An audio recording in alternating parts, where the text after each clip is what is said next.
Good morning. This is Jason Dean coming live at you again for another Film Fanatic show. Hope everyone's doing good. It is a very cold November 2nd, so Halloween has passed. So, yeah, things don't change very much for me. I'll still be watching some horror movies, but there'll be some reviews coming up in the next few weeks where I'm going to be diving in pretty heavily to a bunch of other films that I still had not gotten a chance to review and talk about, and that consists of all of the movies that I still have left from my big purchase almost about a month ago. So from Opera House Video, and I've been taking my time with it. I've been trying to enjoy it, and it's easy for me to stick with that, but then every now and then I have a craving for like a really specific movie, so that will happen. And being that it's Halloween, I've been watching. Well, it's kind of a normal thing, but I've been watching a few. Being that we're just coming out of Halloween season, I was watching quite a few extra horror movies, and doing some shows around that, and then I did a Halloween Film Fanatic special recently where I just kind of just talked about you know different lists, like not really I guess you could say like official lists of like some of my favorite horror movies of all time. I did a one video, but I kind of broke it up into like the first part of the video was where I was talking about kind of newer horror films, and then the second part of the video was all around and a lot more films that came out of the 70s and 80s and stuff. So I kind of mixed it up. And again, it's a pretty informal list. There are a few movies that were are definitely in that top, kind of tier or top bracket. But other than that, it's pretty varied, and it does change over time, like a lot of things. So today's a show. Another specialty show where I wanted to do a focus on an album or a series of albums, and also by certain bands and groups. That's something I've been wanting to do. I have done videos on Film Fanatic where I've just kind of done a straight up coverage of of bands, and I always try to show the connection for me of what it's like for me as as a writer, but then just personally how music and film have such a part of are such interlocked in so many ways, and they're just completely interconnected, and how they really influence my band Quantum. Speaking of Quantum, we have a couple of shows coming up. So we have a couple of shows coming up in December with Quantum. So it's been I'm pretty excited about these shows. They're both pretty cool. I think pretty cool. Great events. Potentially great events. Um, we the last show we played a show which was like the week of my birthday, and it was about just about a month ago. Yeah, it was about a month ago, and that was the last kind of gig that we've played. I've been trying to keep the band, because it's so seasonal here in Maine, and typically in the past I would always, try to book gigs mainly focused around the summertime. And then there was a couple of years where we were like going out on the road and doing these little mini tours and going to Montreal and and throughout New England and Connecticut, and also down in Massachusetts. And also we were playing for a while. We had quite a few shows in New York City. So we were trying to branch out and do things. And then we were even playing. We started playing in Vermont, pretty decent amount. I haven't done any gigs like that in a while. We haven't been on the road in quite a few years. We've been mostly like focused when we have been playing. We took a long hiatus as far as gigs for a while, and then we started playing again, and then we kind of got back into the regular space of playing, mostly all local gigs, and that's usually what I've been trying to do. I've been trying to concentrate. There were two venues that I had that were very fortunate to play at where we as a band had these residencies at for a long time, and it was really great. And that's one of the things where I kind of shifted gears and I wanted to focus on was trying to get like a residency gig because I've always felt that those kinds of gigs are really awesome, but they are also just really great environments for a band to really develop and to really hopefully grow. And we were really fortunate for a few years to be playing at this place called Fog, which has been closed for a while, and probably definitely. We were very fortunate to play there in a residency there for a couple of years or a few years, and that was great. That's where I feel like the band really started to kind of develop and more or less find to a degree find its own sound and really challenge ourselves in lots of different ways. And then the other place that we had a residency on for quite a while, which was like a whole summer season into the fall, and that was a place called Thresher's Brewing, which is in Searsmont, Maine. And we had a really cool gig there about a couple of years ago where we were playing there almost every Sunday. And I really love those gigs. I kind of switched my focus to trying to get shows like that because I feel like I like to think or hope to think that the band Quantum is first and foremost, hopefully a live experience or a live kind of thing. I love recording, and we have quite a few albums that we've recorded and things like that. But I really love the live situation. For me, it's not only a lot of fun and it's a big challenge, but I really feel like it's the best way to kind of test out new material, see if things are working or not working, throwing things away, keeping things. It's kind of the ultimate thing for me as far as thinking about developing the sound and all those kinds of things. That's like my most, uh, you know, for me, it's the thing that I love the most of around this whole thing, or and all that it entails. So we have two shows coming up. One that's coming up on December 1st, the first of the month, which is exactly a little bit a day shy of a month from now.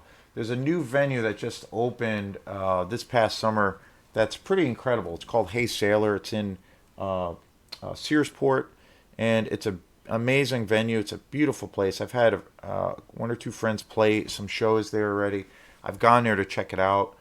Just a really beautiful venue. So we have a show there on December 1st, and it's from I believe 8 to 10. It's a 2-hour slot.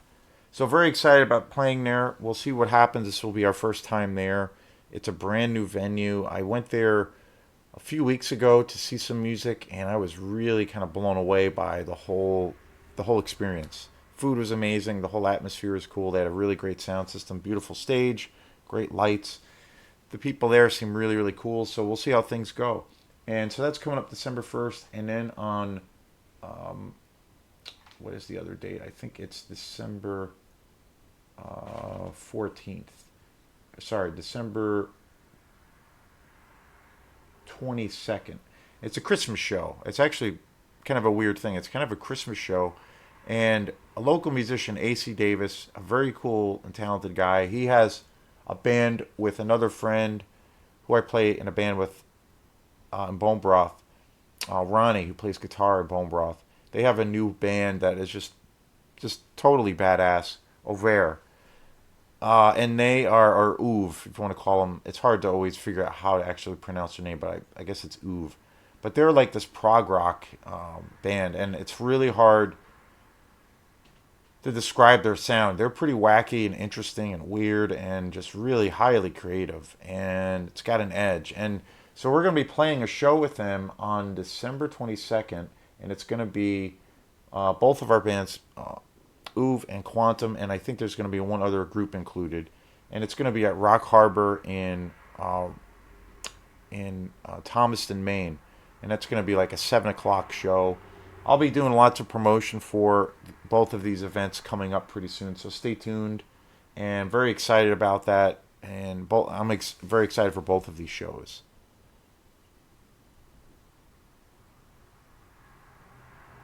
So this brings me to the main topic of today's show. So I'm going to be talking about pretty much, well, my favorite band of all time, and they put out this incredible collection of music that I just think is, I don't know, it's just incredible. It's definitely my favorite collection of music that this band has ever put out, and it's one of my favorite collections of music in general, and it's also probably the most ambitious thing I've ever really seen a band do.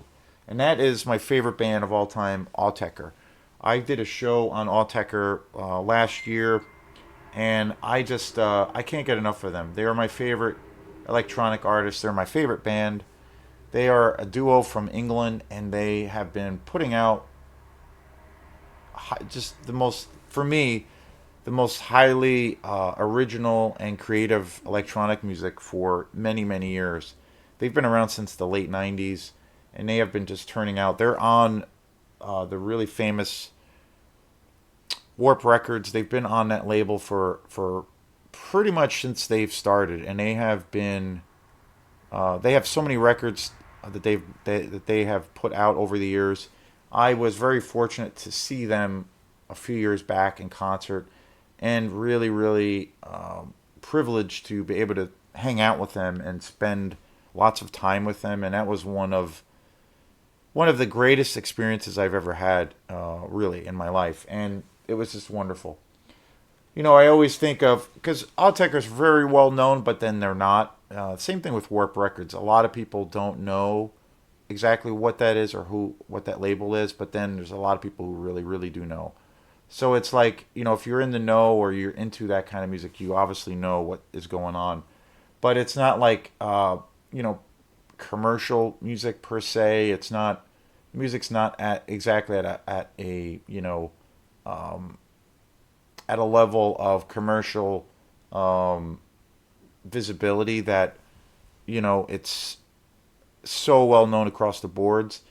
It's I always feel like the music that they put on their label Apex, or there's so many great bands on Warp Records. Aphex Twin, a big name that got started on there is Flying Lotus. There's so many great groups that have come through this record label, and Autechre has been putting out albums for many years through this label. Also, Boards of Canada. Aphex Twin is probably the most well known. Most people know who Aphex Twin is for the most part. It's hard to find an artist that, or find a person who does not know. Autechre, it's a little bit different, but most people in the know or into the genre of experimental electronic music all know who they are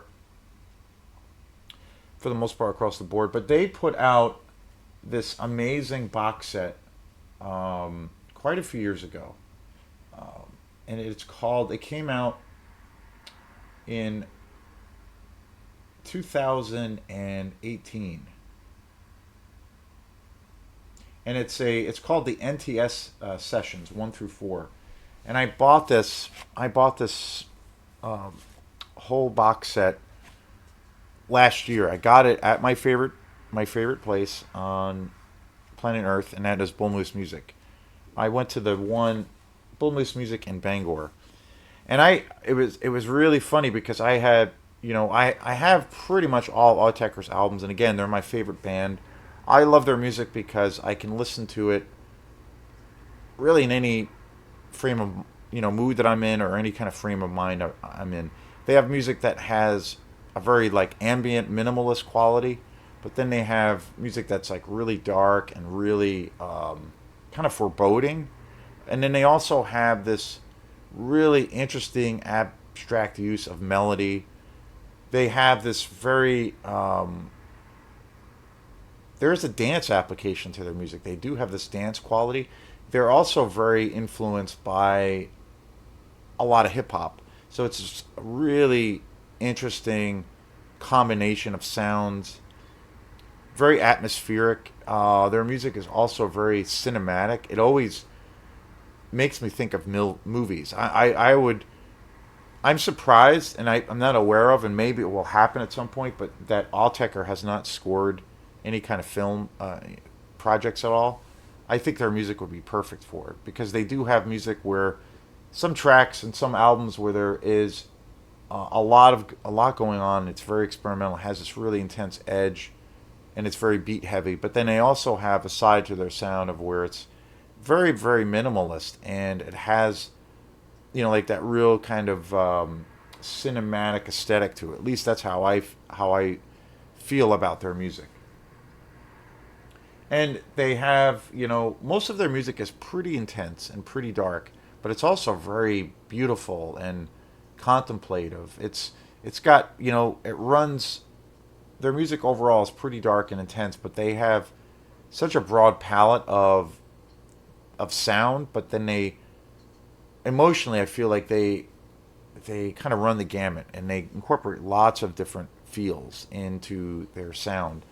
And melancholy to being sad and contemplative to being dark and brooding and very got this very satisfying kind of quality to it. It's very cool. They just have such a complex kind of tapestry. And this box set that they put out in 2018, the NTS sessions, is mind blowing. I had heard about this and I read a couple of reviews, and I knew it would be something that you'd have to probably order online. It would I knew it was going to be expensive. I didn't think it would be something you would find in a shop per se, especially on CD. And I saw it.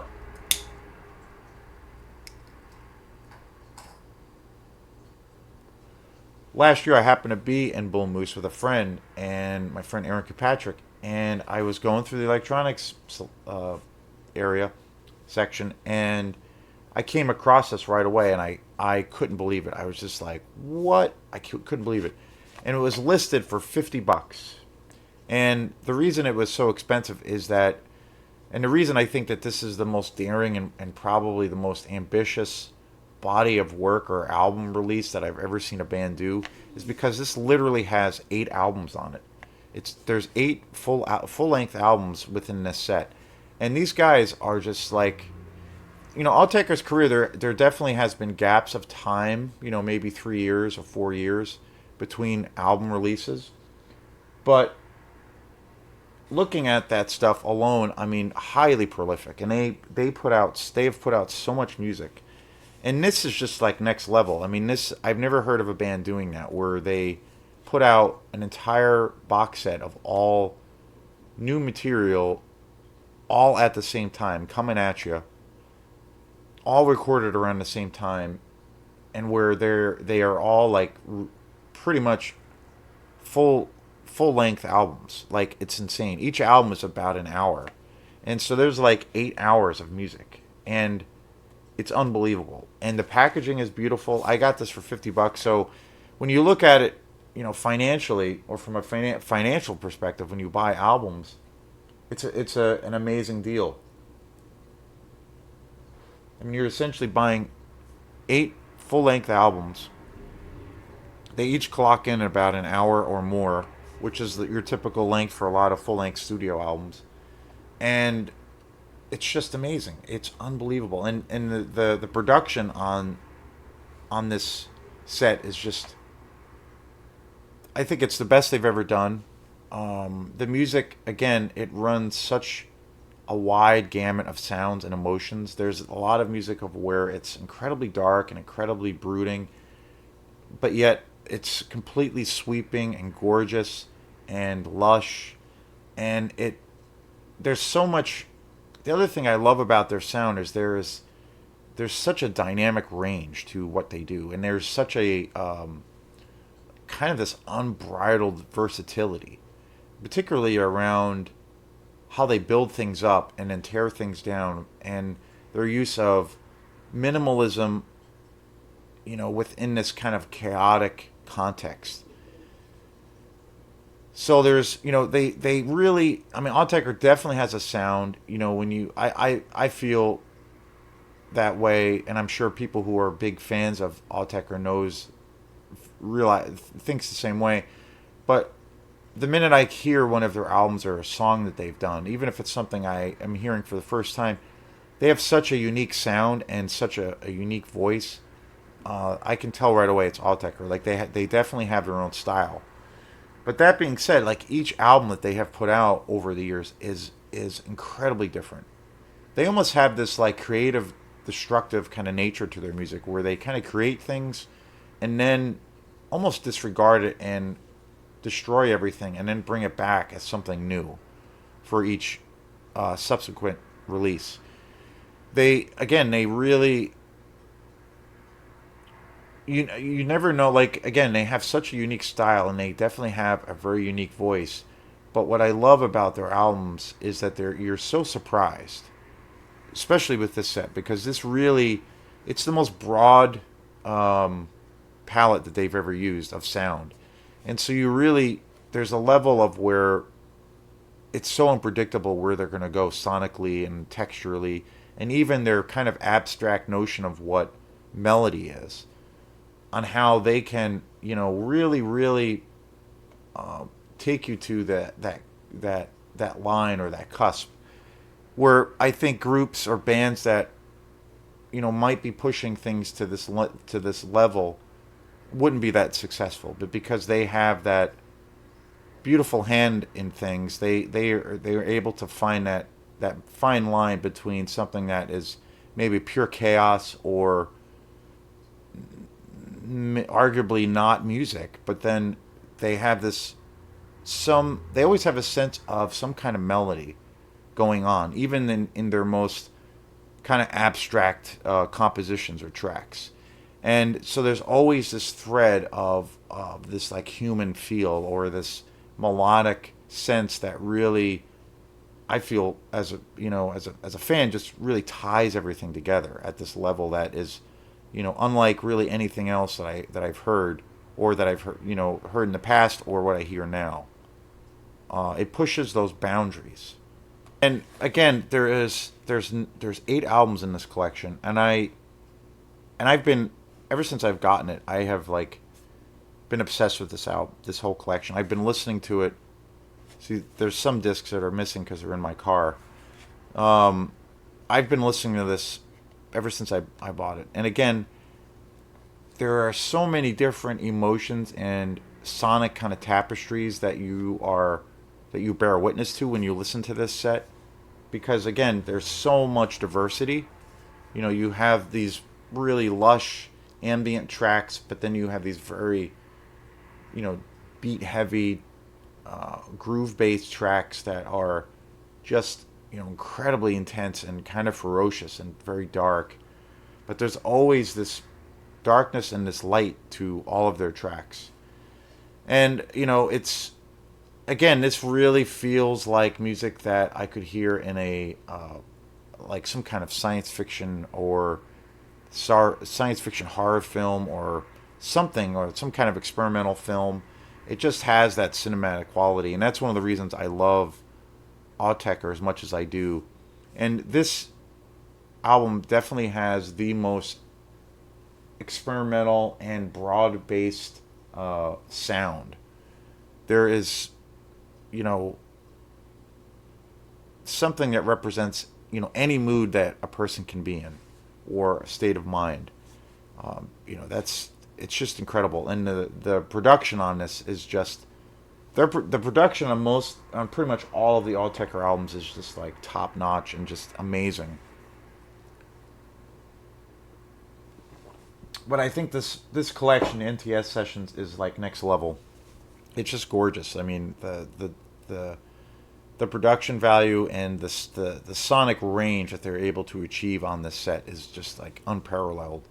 And out of all of the amazing albums that they have to their amazing body of work, the NTS Sessions is without a doubt my favorite. I can put this in literally any time of the day or night and listen to this. And again, it's like, when I bought this, I remember it was like, holy shit, this is literally, I bought 8 albums for such a great price of my favorite band. I mean, it doesn't get any better than that for $50, and just amazing. And having a chance to see them live was the best musical experience I've ever had as far as seeing live music. And it was, a transcending experience beyond anything. So I definitely say, you know, you have to check out Autechre, and I definitely have to say, any of their studio albums really are just fantastic. There isn't an album of theirs that I don't really like, but this is my favorite. This collection, NTS Sessions, it's just a work of wonder. So this is Jason Dean, and thanks again for your support, and we will see you next time. Peace.